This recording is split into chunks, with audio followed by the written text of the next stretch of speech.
três estamos reunidos aqui, graças a Deus, né? E hoje eu trouxe um assunto para a gente conversar um pouquinho, e que a gente hoje vai falar do poder da nossa espiritualidade, né? O título é bonito, né? Poder, né? Todo mundo quer ter poder. Então, vamos conversar um pouquinho sobre isso. Vamos fazer uma análise de como está a nossa espiritualidade. Para a gente começar a analisar um pouquinho isso, né, a gente tem que se referir a alguns tópicos. E o primeiro deles, né, a gente vai ter que falar sobre a nossa mente subconsciente. Mas antes de eu falar da mente subconsciente, vou explicar rapidamente, que eu não sou especializada no assunto, né, como se divide a nossa mente. Então, a nossa mente se divide em consciente, subconsciente ou pré-consciente, como o Freud determinou, e inconsciente. A nossa mente consciente é o hoje, é as nossas ações, os nossos atos, os nossos pensamentos.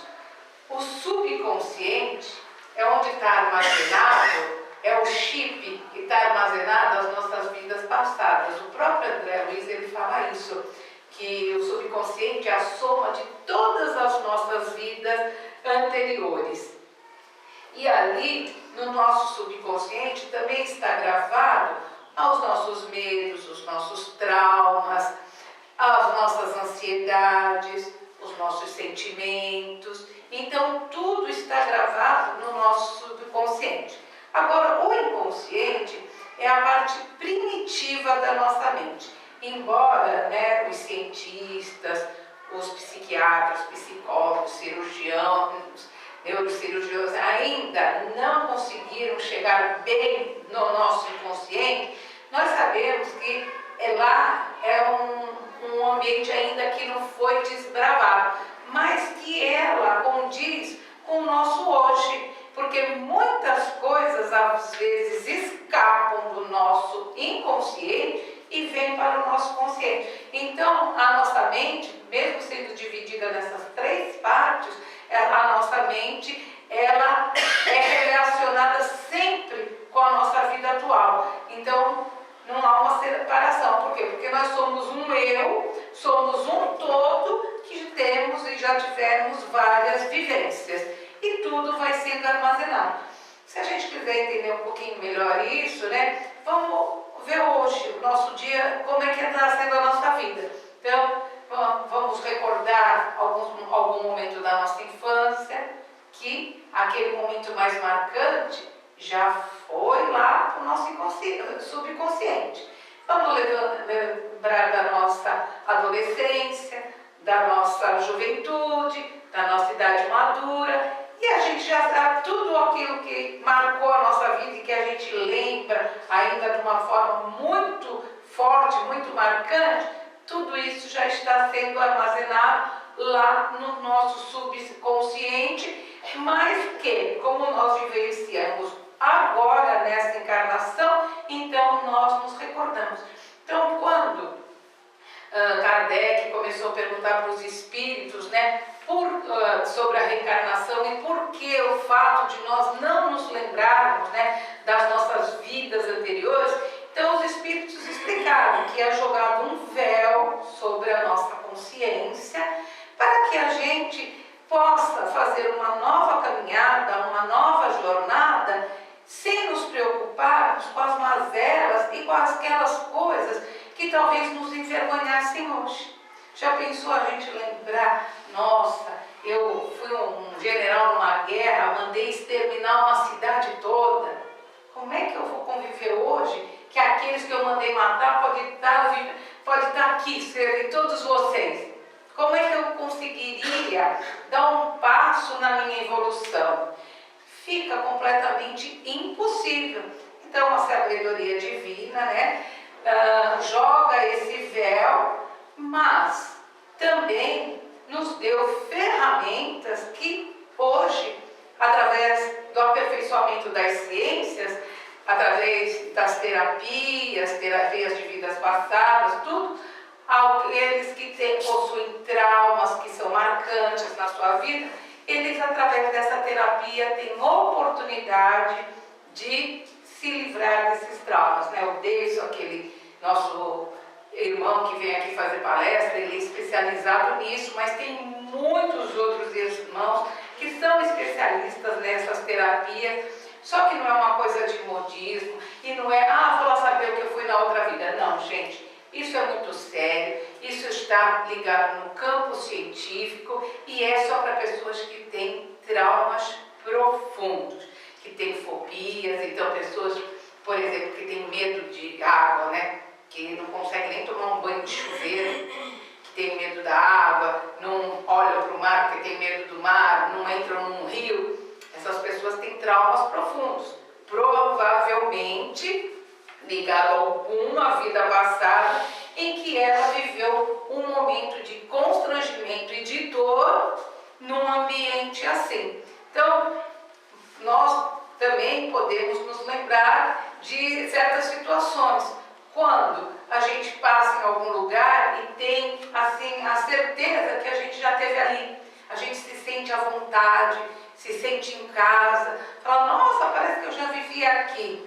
E quem vai dizer que não?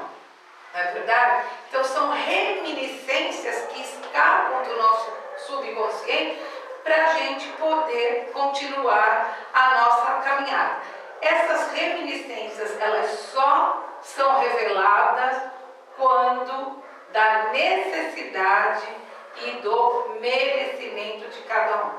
Muitas pessoas que procuram as casas espíritas, principalmente aqueles que gostam muito da consulta, de conversar com os espíritos, tudo, muitas vezes acham que o espírito, na hora que está conversando com aquela pessoa, sabe tudo referente a ela. Gente, não é assim.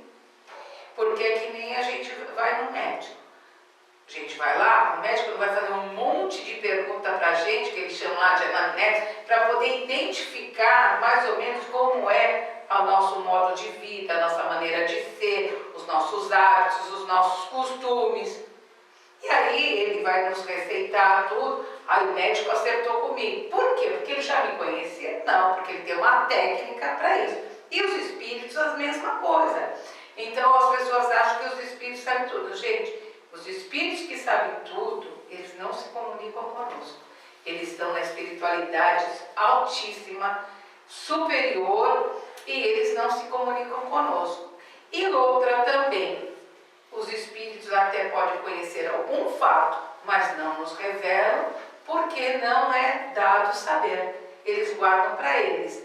Então, é a discrição. Por quê? Porque se eles falarem alguma coisa que vai nos deixar com algum ressentimento, com algum trauma, já pensou o espírito chegar e falar assim para mim, você lembra uma encarnação que você era prostituta? Nossa, mas eu sou uma mulher de bem, eu sou uma mulher séria, correta. Como que esse espírito vai falar isso para mim? Aí olha a desarmonia que a gente vai ter, né? Então, a gente tem que entender que os espíritos, aí além de tudo, o respeito que eles têm conosco e o respeito pelo livre-arbítrio, que é uma lei que eles não desrespeitam nunca. Nós desrespeitamos o livre-arbítrio, mas a espiritualidade, os espíritos, já com entendimento, com capacidade, estudados, não. Agora, os espíritos inferiores, eles podem agir da maneira que eles querem, mas eles também estão sujeitos a essa lei. E mesmo que muitas vezes eles queiram fazer ciladas e investidas, se não é permitido pelo Pai Maior, eles naufragam nas suas intenções, tá? Então vamos lá. O segundo item, né, para a gente fazer da nossa espiritualidade, é a lei de atração. Então essa lei de atração, todos nós sabemos que é uma lei da física, né, é a terceira lei de Newton, é a lei onde vocês vão falar, os opostos se atraem. Não, os semelhantes se atraem. Então essa lei de atração, apesar dela ser da física, ela já está contida no nosso Evangelho. Quando Jesus falou, amai-vos uns aos outros. Quando nós nos amarmos uns aos outros e o amor for a moeda corrente entre a humanidade, os semelhantes semelhantes vão se agrupar. E aqueles que não são semelhantes vão se afastar. Então, no nosso Evangelho, no capítulo 1 e 2 do Evangelho, explica bem isso, né? É o amai-vos uns aos outros. Essa é a lei de atração. Por quê? Porque o amor é o elo que une todos os seres. Então, todos os seres que são organizados, eles estão regidos por essa lei de atração. E como que nossa doutrina, né, ela explica isso? Gente, através da sintonia de pensamentos. Então, quando a Lucy fez aqui a abertura, né, ela proferiu várias palavras, tudo, ela fez uma harmonização no ambiente para que nós todos tivéssemos na mesma faixa de vibração e todos nós fizéssemos a nossa oração na mesma sintonia. Não sei se vocês lembram da semana passada da Cláudia, que ela falou de Deus, tudo, né? Como é que a gente vai até Deus?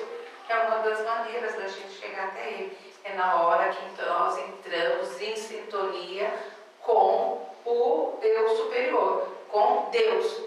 Então, não precisamos de muitas coisas, não precisamos de coisas externas, não precisamos de rituais, de nenhum tipo, né, de horário, mas é uma maneira que a gente se desprende e entra em contato com Deus.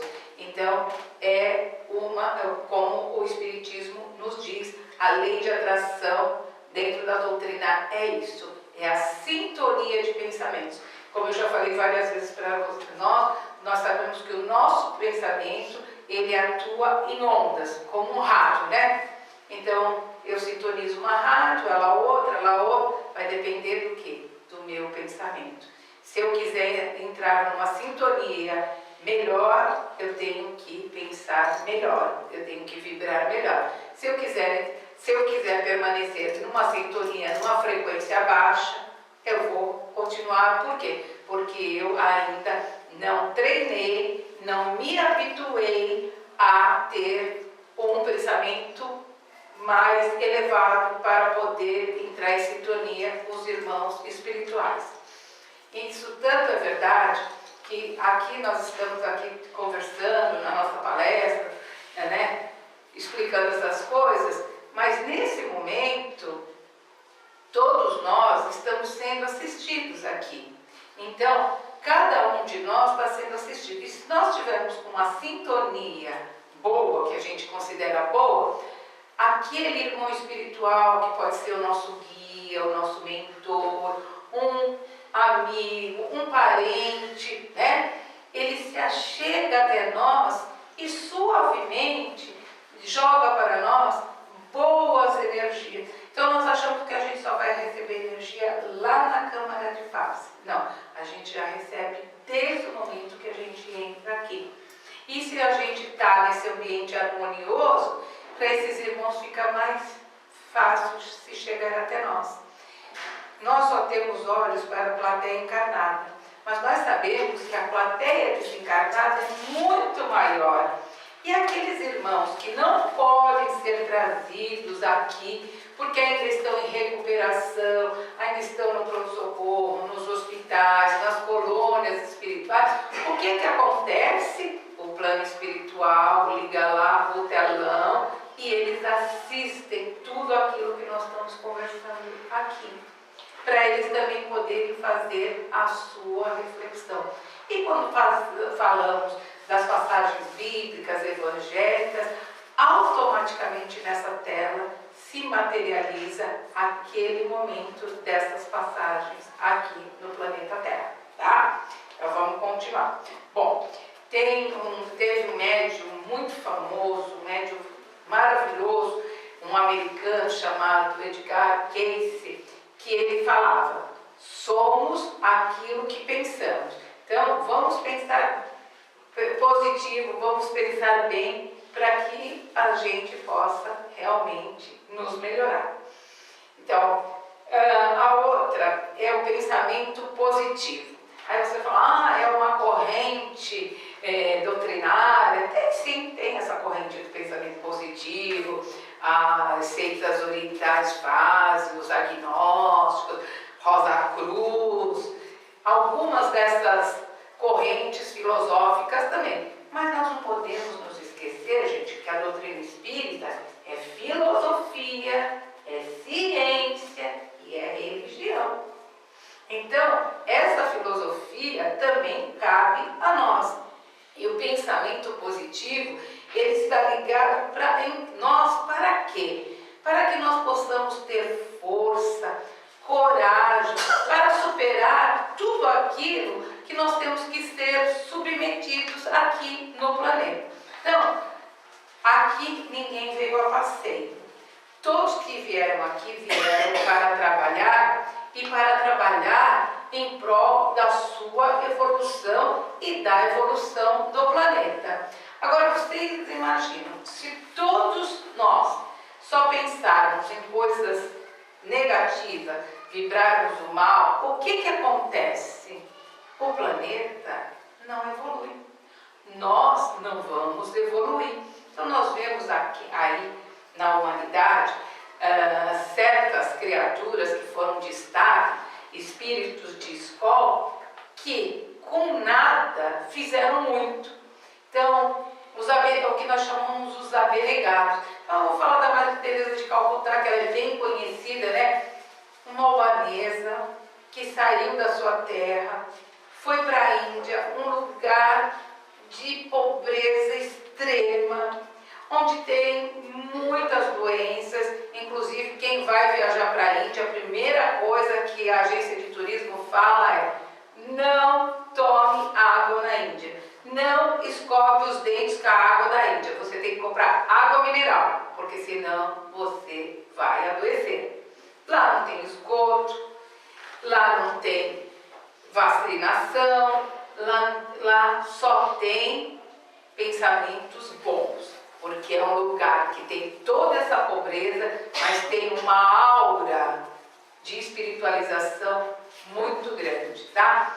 Então, vamos falar da Madre. Ela chegou lá de uma ordem também pobre e começou a cuidar daqueles enfermos, né?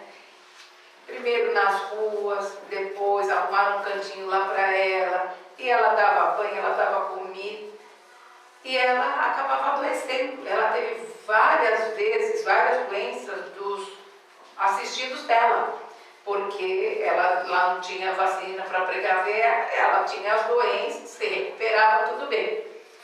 De onde vem essa força de uma criatura desse tamanho? Aí vocês vão falar, é um espírito iluminado. Tudo bem, mas só com luz a gente não trabalha, porque nós temos que ter a ação.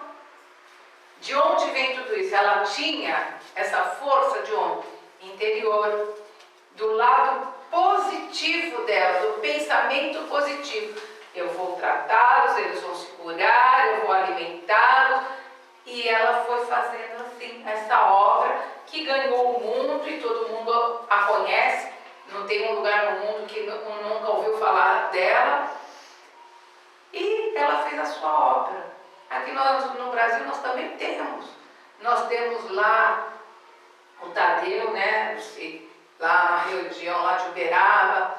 Temos a Irmã Dulce lá na Bahia também, que foi gigantesca também, desse tamanho. Eu acho que o segredo é ser pequena, viu? Que é para ficar grande assim as obras, né? Do Espírito. A mesma obra do Chico, né? O Divaldo com aquela Casa do Caminho, que é uma coisa fantástica. Gente, não vamos nos esquecer, o Divaldo está com pneumonia, o estado dele não é bom. Estão pedindo preces para nós, não vamos nos esquecer de incluí-lo, porque pedir para a espiritualidade deixar ele mais um pouco aqui, porque nós precisamos ainda de pessoas que façam o bem, falem o bem e dê exemplos sobre o bem. Bom, deixa o Divaldo lá, ele vai ficar bem se Deus quiser, que a espiritualidade está assistindo ele. Então vamos lá voltar no pensamento positivo, né? Então, o pensamento positivo, ele não tem uma técnica, ele vai além de uma técnica. É um exercício que a gente pode fazer todos os dias. Por quê? Tem uma oração no Evangelho, que é para os espíritos endurecidos não, para os espíritos que nos querem fazer mal, que diz assim, a oração começa e tem um pedacinho lá que fala assim: espíritos malfazejos, que inspirais aos homens maus pensamentos. Bom, todo meu mau pensamento são esses espíritos que me inspiraram? Não, porque nós temos viciações. Tem pessoas que gostam de viver negativamente, gostam, por quê? Porque elas gostam de se vitimizar.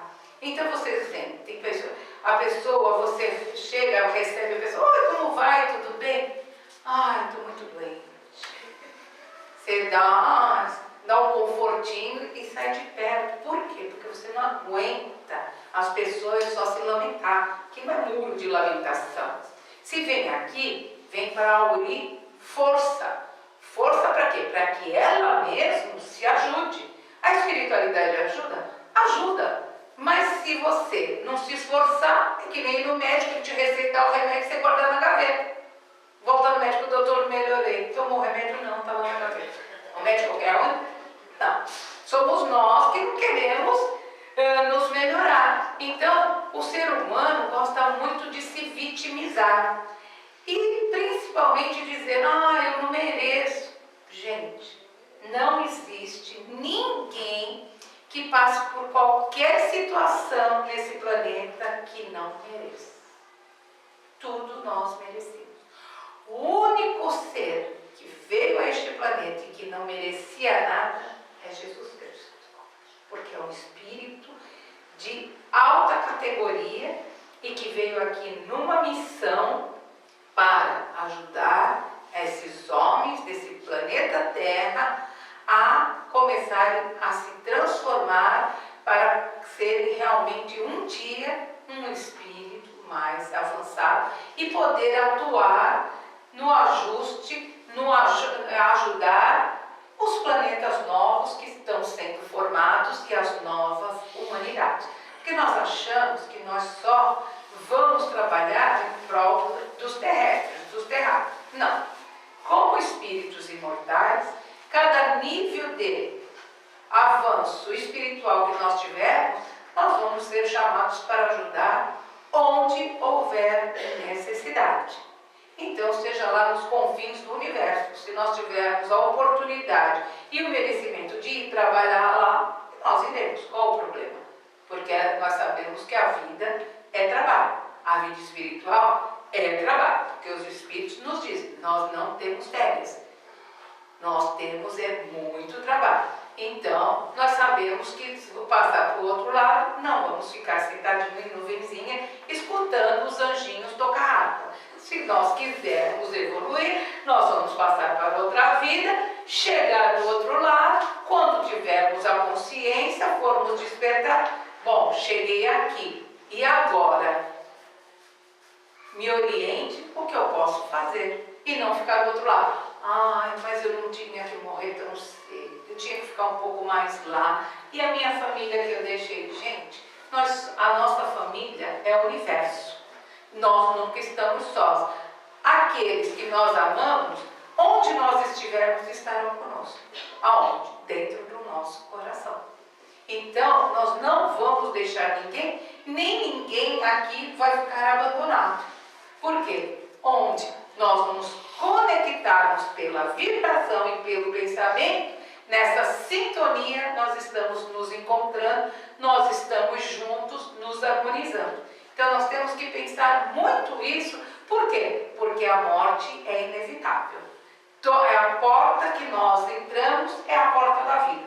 A porta que nós voltamos é a mesma porta. Entramos para a vida material e nessa porta, quando nós passamos, entramos na vida espiritual, que segundo os espíritos, a verdadeira vida. Então, vamos continuar lá. E o quarto item, é a meditação. Então, quando eu falo em meditação, não precisa a gente pensar que a gente está sentado naquela posição de Buda, com os dedinhos assim, as perninhas cruzadas. Isso aí é um tipo de meditação dos orientais, É confortável para quem aguenta ficar sentado muito tempo. Para mim é desconfortável, porque eu sou uma pessoa inquieta, então eu não consigo ficar ali, menos mais de 30 segundos eu já quero me mexer, né? Então não é essa meditação que eu estou falando, essa meditação que os orientais fazem, que é para atingir o nirvana, que nem o Buda que atingiu, né? Nós nunca vamos atingir esse nirvana, né? Podemos meditar 10 encarnações, mas a gente não vai. Por quê? Porque nós somos bombardeados pelos nossos pensamentos. Porque mesmo quando a gente está na nossa casa, vou fazer minhas orações, vou fazer o meu evangelho, tudo bem. A gente vai lá no nosso cantinho, tá? Só que um carro dá uma freada, a nossa anteninha já liga, né? A televisão está falando mais alto, aí acho que aconteceu alguma coisa lá. Tá tocando a música lá da Globo, né? Não, mas a casa vive, nós temos o nosso canto, os outros façam a sua oração na hora que quiser. Então, olha como é difícil a gente se desligar, né? Mesmo na madrugada, se eu acordar 4, 5 horas da manhã, eu gosto de fazer oração. Então, mas mesmo na madrugada, você escuta o barulho do silêncio. Todo mundo já ouviu, né, o barulho do silêncio, né? Ele habita. Diz que o silêncio não tem som, tem o barulho que fica é o barulho do silêncio, né? Mas é muito bom, segundo os orientais, é nesse momento que está mais receptivo o planeta. Por quê? Porque as mentes estão adormecidas. Então os orientais, os budistas, os monges, eles rezam essa hora, 4, 5 horas da manhã, está tudo lá nos templos rezando. Nós não temos essa tradição. Por quê? Porque nós também ainda não temos essa espiritualização. Mas se acordarmos, né, nesse horário, não custa nada a gente fazer a nossa prece, a nossa oração. Então, a meditação está ligada na nossa espiritualização, nas nossas preces, no sentimento que a gente coloca na nossa prece, porque as nossas preces, elas têm que ser, primeiro, de agradecimento. Segundo, pedir em prol dos nossos necessitados, daqueles que nesse momento estão passando os momentos mais difíceis. E por último, pedirmos por nós. Mas pedirmos para quê? Para que nós possamos ter uma evolução material, que a gente consiga um bom emprego, que a nossa família tenha uma boa posição social. Não. Para a gente pedir que a gente possa ser hoje melhor que a gente foi ontem e muito melhor amanhã. Então é essa prece que nós temos que fazer, agradecer tudo que nós temos, porque graças a Deus somos perfeitos, andamos, falamos, ouvimos, temos um teto que nos abriga, temos entendimento, temos as possibilidades para nos esclarecer através de livros, de filmes, de palestras, de bate-papo com aqueles que sabem mais do que nós. Então, nós temos que pedir isso, para que a gente amanhã seja melhor e fazer uma reflexão conosco mesmo. Feita tudo isso, a nossa mente subconsciente, a lei de atração, a gente entendendo o pensamento positivo e a meditação, agora o que a gente vai falar? Vai entender qual é o poder da nossa espiritualidade. Para a gente saber em que grau, isso é individual, cada um vai fazer na sua mente, no seu travesseiro lá. É a gente analisar as situações que a gente passa. Então, quando chega até nós uma prova, e todos nós temos a prova, se nós a recebermos de uma maneira mais calma, mais pacífica, e temos a certeza que aquilo vai ser rápido, e nos agarramos com um Deus, com a espiritualidade, pedindo forças, pedindo coragem, pedindo resignação, quando nós passamos aquele problema, que a gente olha para trás, a gente fala, nossa, não foi tão difícil assim. Mas quando a prova chega na nossa vida e nós recebemos ela de uma maneira revoltosa, achando que nós, com o nosso orgulho ferido, não somos merecedores, se nós acharmos que nós já temos todo o conhecimento, que afinal sou espírita. O espírita pode passar essa prova, eu me dou na casa espírita, eu dou a minha energia, eu faço palestra, eu vou nos estudos, eu ajudo na parte assistencial. Não, isso eu não posso passar, tem alguma coisa errada. Puxaram a ficha errada, não era eu, era um nome parecido. Gente, aí fica difícil a gente passar nas provas. Por quê? Tudo que a gente recebe com revolta é muito mais difícil. E tudo que a gente recebe, nós não podemos esquecer que fomos nós que pedimos. Nós esquecemos pelo véu de esquecimento. Mas o nosso espírito, quando foi chamado ao departamento da reencarnação e que nós aceitamos todo aquele projeto daquela encarnação, nós não podemos falar que nós não fomos advertidos, que nós não sabíamos. E a maioria de nós, o que acontece?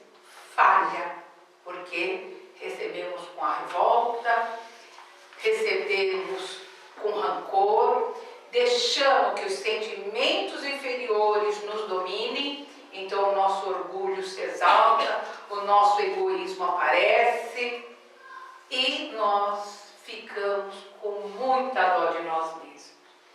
E a pior coisa que um ser humano pode ter é pena de si mesmo, gente.